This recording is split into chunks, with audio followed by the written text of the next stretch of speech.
dan kearifan lokal. Islam sebagai agama tidak datang kepada komunitas manusia yang hampa akan budaya.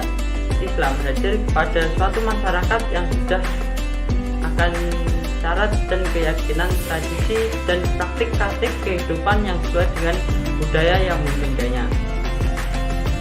Konteks sosiologis yang dihadapi Islam membuktikan bahwa agama yang beresensi wahyu lillahi dengan berbagai ajarannya tidak dapat dihindarkan dari kondisi sosial yang telah ada dalam masyarakat. Meskipun dalam perjalanannya, di sisi universalitas Islam selalu berdialog dengan fenomena dan realitas budaya di mana Islam itu hadir. Nah, Islam bagi agama mempunyai beberapa karakteristik dasar, yaitu pertama, robaniyah, dua, insaniyah, tiga, sumul atau totalitas, yang mencakup unsur keabadian, universalisme, dan menyentuh semua aspek manusia, baik itu roh, akal, hati, dan badan. Nah, Islam sebagai agama yang rahmatan lil alamin sangat fleksibel dalam melihat setiap persoalan, terutama berkaitan dengan budaya lokal masyarakat. Terkait hal ini, M. Quraish Shihab menyatakan Islam datang membenarkan yang baik dan membatalkan yang buruk, sambil menjelaskan manfaat-manfaat yang baik dan keburukan yang buruk. Perlu dicatat bahwa sebagai penganut agama dan kepercayaan Jazirah Arabia melakukan juga aneka kegiatan yang mereka anggap sebagai pengalaman agama, yang nama dan kegiatannya sudah dikenal dan dipraktekkan oleh Nabi Muhammad SAW. Agama dan kebudayaan adalah dua hal yang saling berinteraksi dan saling mempengaruhi karena pada keduanya terdapat nilai dan simbol masing-masing. Agama mempengaruhi kebudayaan dalam pembentukannya, sedangkan kebudayaan dapat mempengaruhi sistem nilai dan simbol agama. Agama adalah simbol yang melambangkan nilai ketaatan kepada Tuhan, dan kebudayaan juga mengandung nilai supaya manusia dapat hidup di dalamnya.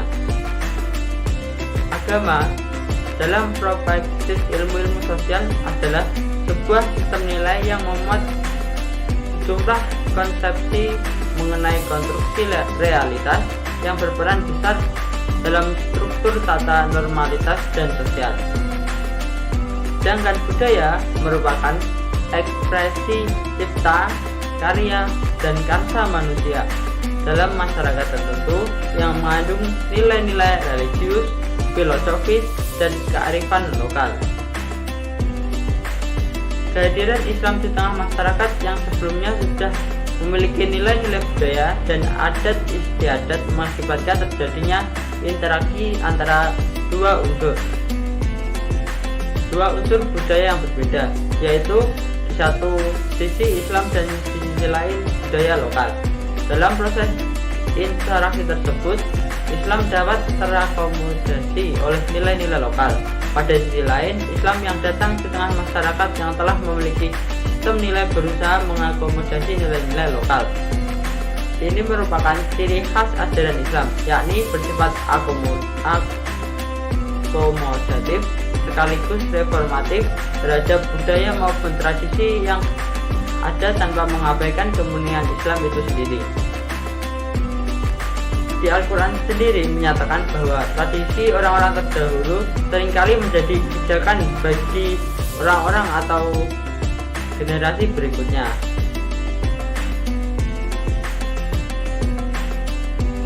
Kaidah itu dapat mempermudah dakwah Islam, sehingga Islam bisa dengan mudah masuk dan berinteraksi dengan budaya lokal setempat. Karena baik agama maupun budaya sama-sama memberikan wawasan dan cara pandang dalam menyikapi kehidupan agar sesuai dengan kehendak Tuhan dan kemanusiaannya.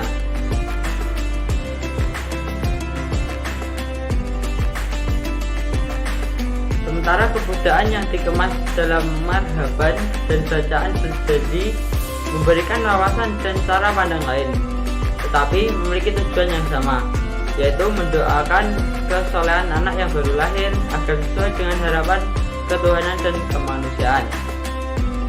Dengan demikian juga dalam upacara tahlilan, baik agama maupun budaya lokal, dalam tahlilan sama-sama saling memberikan wawasan dan cara pandang dalam menyikapi orang yang meninggal.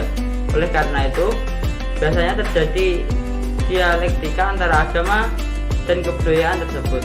Agama memberikan warna spirit pada kebudayaan, sedangkan kebudayaan memberikan kekayaan terhadap agama. Namun terkadang dialektika antara agama dan seni tradisi atau budaya lokal ini berubah menjadi ketegangan karena seni tradisi, budaya lokal atau adat istiadat sering dianggap tidak sejalan dengan agama sebagai ajaran ilahiyat yang bersifat absolut.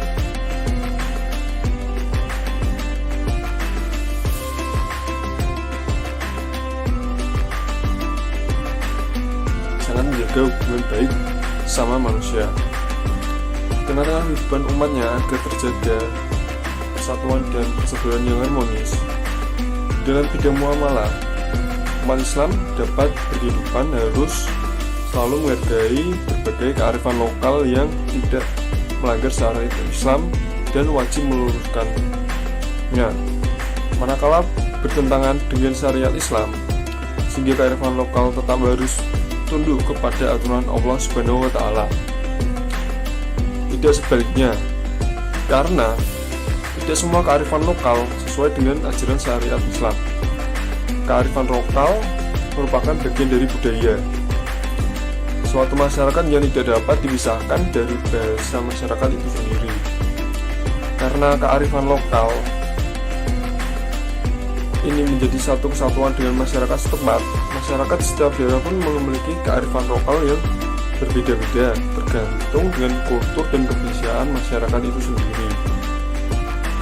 Nah, meskipun setiap daerah itu berbeda-beda, mempunyai kultur yang berbeda dari daerah lain dan memiliki kearifan lokal yang berbeda pula, tapi kearifan lokal terbukti memberikan solusi konkret terhadap persoalan lokal, regional maupun di masyarakat. Di antara kearifan lokal itu ada adat istiadat dan hukum adat. Adat istiadat lebih merupakan sistem nilai yang sifatnya lebih abstrak, sedangkan hukum adat sebuah norma-norma sosial masyarakat yang memiliki real punishment. Nah, dalam era globalisasi saat ini, kearifan lokal semakin diperlukan untuk menyelesaikan persoalan-persoalan yang tentunya tidak dapat diselesaikan dengan baik oleh hukum formal kita yang bersifat general. Kearifan lokal juga bisa menyelesaikan konflik yang bertema keagamaan. Biasanya, para pihak yang bertikai mempunyai agama aliran mazhab yang berbeda-beda, tapi memiliki budaya luhur yang sama. Budaya luhur ini yang berpotensi menjembatani para pihak bertikai. Budaya luhur yang merupakan istilah dari kearifan lokal ini dapat mencairkan kembali hubungan yang renggang antara satu dan lainnya. Meskipun memberikan banyak yang memberikan dampak yang positif, kearifan lokal juga terkadang menyimpang dengan ajaran-ajaran Islam. Dalam kearifan lokal juga terbungkus adat istiadat. Tidak sedikit ada tradisi yang mayoritas dianut umat Muslim yang sangat jauh dari nilai-nilai murni dan misalnya Al-Quran dan Sunnah Rasulullah. Nah, di sini saya mungkin akan menjelaskan salah satu kearifan lokal di Jawa ya, yaitu tahlilan. Mungkin sudah tidak asing lagi untuk tahlilan itu sendiri. Jadi tahlilan merupakan kegiatan membaca serangkaian Al-Quran, zikir-zikir dengan maksud menghadiahkan kepada pahala pada orang yang telah meninggal. Biasanya tahlilan itu untuk orang meninggal. Biasanya kita di sana berkumpul bersama membaca Yasin seperti ini. Kita akan mendoakannya untuk orang tersebut. Nah, upacara tahlilan di Tenggara merupakan praktik pada abad transisi yang dilakukan oleh masyarakat Islam, tapi tidak dapat meninggalkan kebiasaan mereka yang lama. Biasanya berkumpul-kumpul di rumah orang yang meninggal hanya terjadi pada masyarakat Islam di Indonesia ini. Di Indonesia, tahlilan merupakan budaya yang dikonotasikan dengan memperingati dan mendoakan orang yang meninggal. Seperti itu. Tahlilan diadakan bukan hanya sekedar untuk berkumpul-kumpul biasa,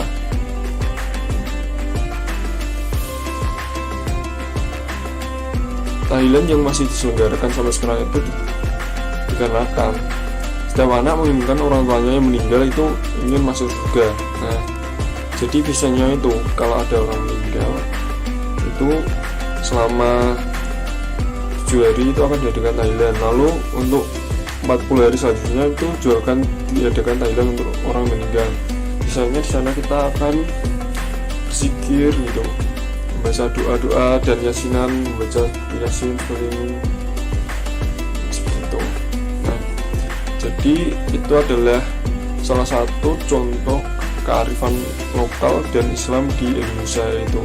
Walaupun pada zaman Rasulullah itu tidak menyentuhkan seperti itu, tapi kearifan lokal ini ada di bangsa kita itu. Dan ini salah satu kegiatan yang cukup positif lah. Selain kita bisa berkumpul dengan orang dan bersosialisasi banyak orang, kita juga bisa mendoakan. Kegiatan Islam dan kearifan lokal selanjutnya adalah ziarah, baik itu ziarah kubur kerabat maupun ziarah kubur waliullah. Kali ini kami melakukan ziarah wali ke makam Syekhona Khalil di Bangkalan. Pada saat kami melakukan ziarah, kami membaca surat Yasin dan tahlil ditujukan kepada orang yang kami ziarahi saat itu. Karena kami mempercayai bahwa membacakan Yasin dan tahlil untuk orang yang kami ziarahi dapat memberikan mereka pahala. Seperti hadis, jika seseorang meninggal dunia, maka terputuslah amalan kecuali 3 perkara, yaitu sedekah jariyah, ilmu yang bermanfaat, dan doa anak yang soleha. Hadis riwayat Muslim. Ziarah ke makam para wali atau orang-orang yang dianggap soleh juga memiliki makna lain. Makna tersebut adalah mengenang jasa dan kesolehannya yang diziarahi, untuk kemudian diteladani kesalehannya. Salah satu wali yang terkenal di Bangkalan yaitu Syekhona Khalil. Syekhona Khalil atau Syekh Khalil lahir di Kemayoran Bangkalan sekitar tahun 1835 Masehi atau 9 Safar 1252 Hijriah. Beliau wafat di Martajase, Bangkalan sekitar tahun 1925 Masehi. Beliau adalah seorang ulama berkarismatik dari Pulau Madura yang dipercaya masyarakat santri. Syekhona Khalil juga dikenal sebagai waliullah. Makam Muhammad Khalil terletak di Desa Martajasah, Kabupaten Bangkalan. Makam besar umat Islam di era Wali Songo terletak 2 kilo dari pusat kota dan bersebelahan dengan Pantai Sambilang. Kiai Haji Muhammad Kuburan Khalil telah banyak dikunjungi ziarah dari berbagai daerah. Kiai Haji Muhammad Khalil juga dikenal sebagai waliullah dan dianggap sebagai guru besar orang suci di negara ini.